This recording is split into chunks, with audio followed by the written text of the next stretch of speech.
kita.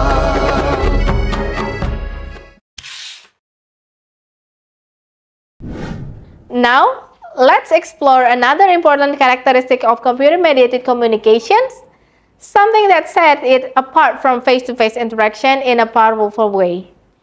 It offers us time for reflection. What does time for reflection mean? When we engage in spoken conversation in real life, on the phone, or during a video call, we are expected to respond immediately. There is little time to think, to analyze, or to weigh our words carefully. The interactions happens in real time, and responses must be quick. But in asynchronous CMC, such as emails, discussion boards, messaging apps, or comment sections, we are given something very valuable: a time to pause. This pause gives us the ability to reflect. Unlike live conversations, CMC often happen with a delay.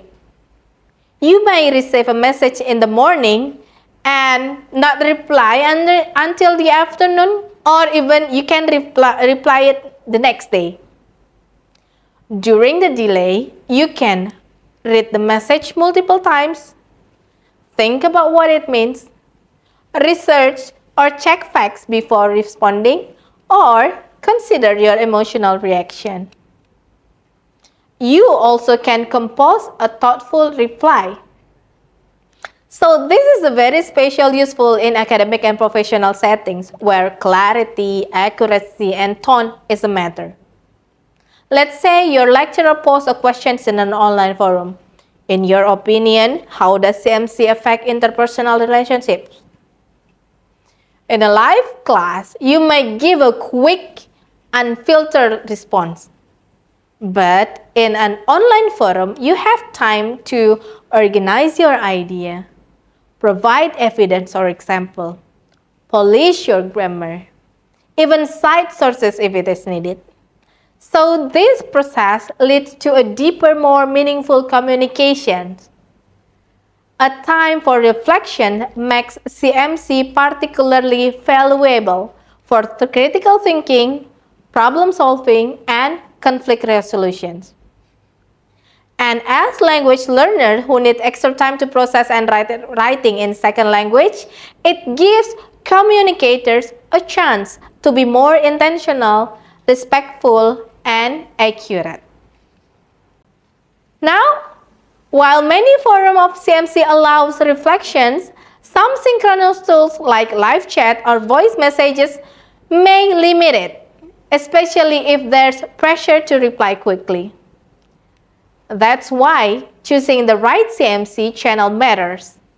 If you need time to think, tools like email, forums, or collaborative document are better than live chat rooms. In a world that often moves fast, CMC gives us space to slow down, to think before we speak, to plan before we pause. In that silence between receiving a message and replying to it, something powerful happens. We reflect, and our communications become more meaningful, thoughtful, and constructive. So, the next time you're writing a comment, replying to an email, or joining an online discussion, take a moment. Reflect. Choose your word with care. Because in CMC, that moment of thought is one of the greatest strengths. Let's move to another important characteristics of computer-mediated communications. Number 6, recordability and retrievability. One that has transformed the way we document, revisit, and even study communication.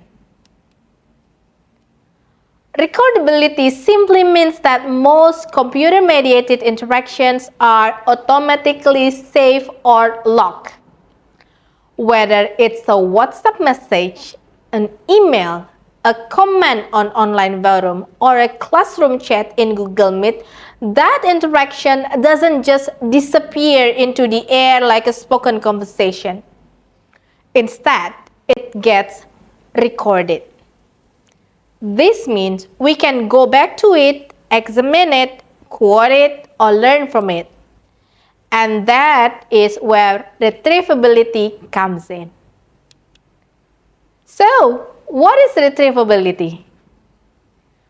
Retrievability refers to our ability to search, locate, and re-access this past communication whenever we need them. Think about this. How many times have you scrolled back through your chat history to find a message? Or scratch your email inbox using keywords to locate an important announcement from a lecturer? That's retrievability in action. In academic settings, recordability and retrievability helps the students and lecturers to review past discussion from online forums or group chats, to check assignment instruction from weeks ago, for example, to analyze communication patterns for research, or to ensure accountability and transparency. In professional settings, recorded communication is used for legal evidence, project tracking, workflow document, and conflict resolution. Let me give you some common examples. For example, from email. Every message is saved unless manually deleted. You can refer back to them every year. The online classroom, for example. A platform like Moodle or Google Classroom allow you to revisit announcements, instructions, or peer feedback. And in social media, the Twitter threads, the Facebook comments, and Instagram DMs are all recorded and can be screenshotted or archived. In the chat apps, the WhatsApp and Telegram allows message backups, the start message, and keyword search. And the recordability and retrievability create a kind of digital memory. Unlike the face-to-face conversation, which are gone unless you record them manually, CMC keeps a permanent trail as the footprints of our communication. This is extremely useful in today's data-driven world, where being able to track back information is a vital skill.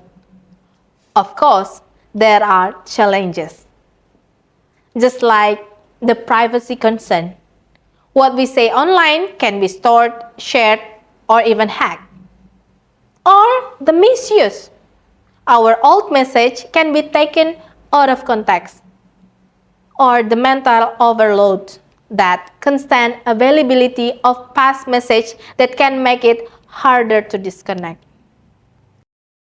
So, while this characteristics empowers us, it also demands responsibility. What we type, even casually, may live online much longer than we intended.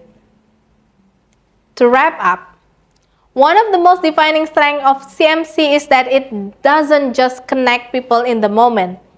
It creates a documented record of those moments. And that means communication is not just happening, it's being archived. Whether we are writing in academic, professional, or social context, it is important to remember what we type, it is not just a message, it's a record. So, write with awareness, because in the world of CMC, the conversation may end, but the words often stay. Now let's explore one of the most exciting dynamic characteristics of computer-mediated communications. Number 7, multimodality. Something that makes digital interaction feel richer and more engaging. In simple terms, Multimodality refers to the use of multiple modes or channels to communicate a message. In traditional face-to-face communications, we typically rely on spoken word, like verbal modes, facial expression and gestures, like visual and nonverbal modes, and tone of voice, like auditory mode. But in CMC, we can go beyond that because digital platforms allow us to combine text, audio, video, image, emojis, hyperlinks, and even interactive elements all in one communication event. Let's break it down with a real-world example. In WhatsApp, for example, you can send a voice note as the audio, a photo as a visual, and a written message as a text in one conversation. In Instagram, a post might include an image as a visual, a caption as text, and background music as the audio. And the online learning platform. A teacher might upload a video lecture as an audio-visual, a PDF document as a text, and provide a chat space for textual interactions.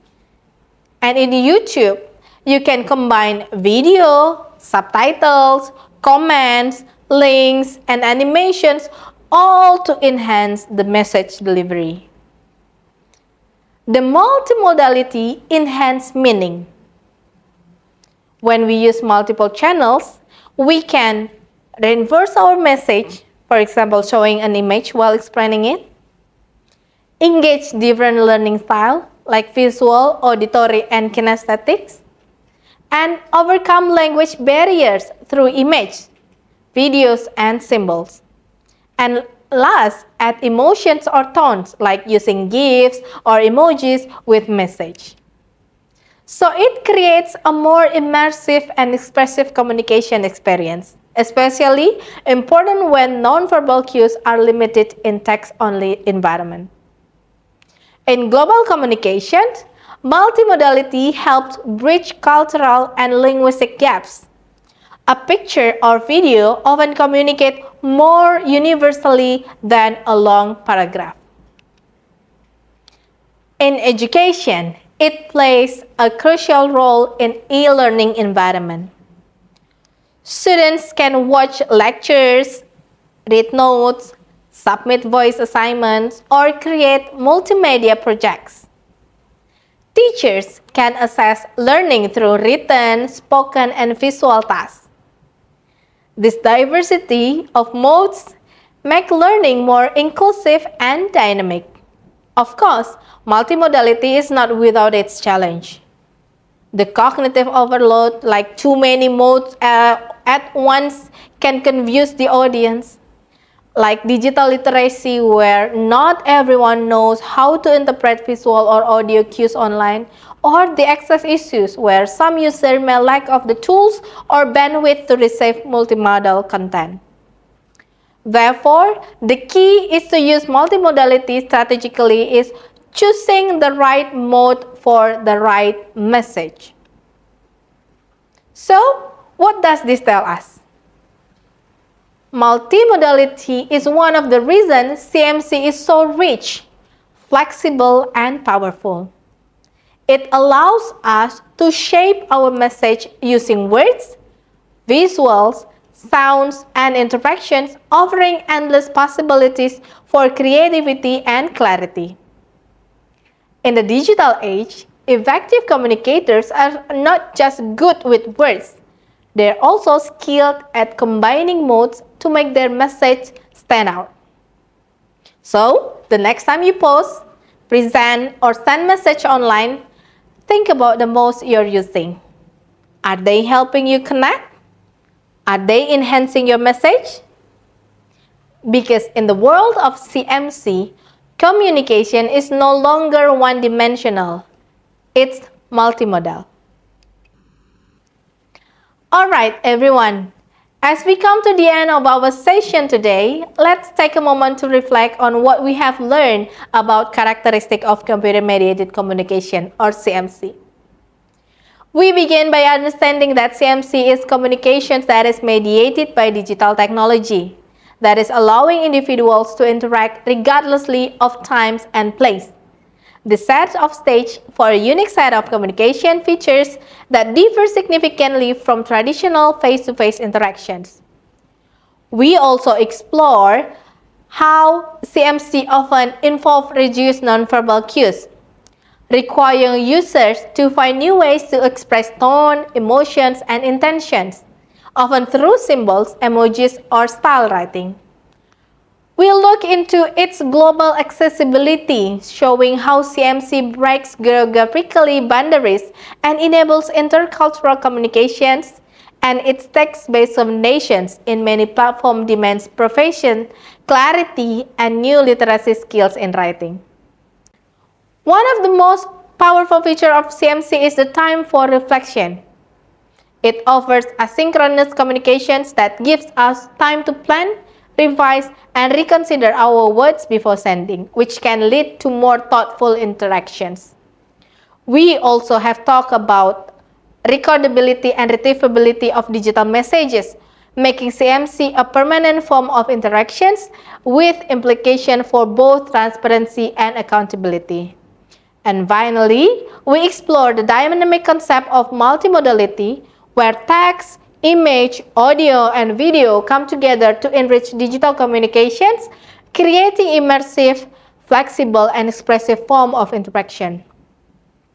Together, these characteristics show us that CMC is not just a tool, it's a new communication environment.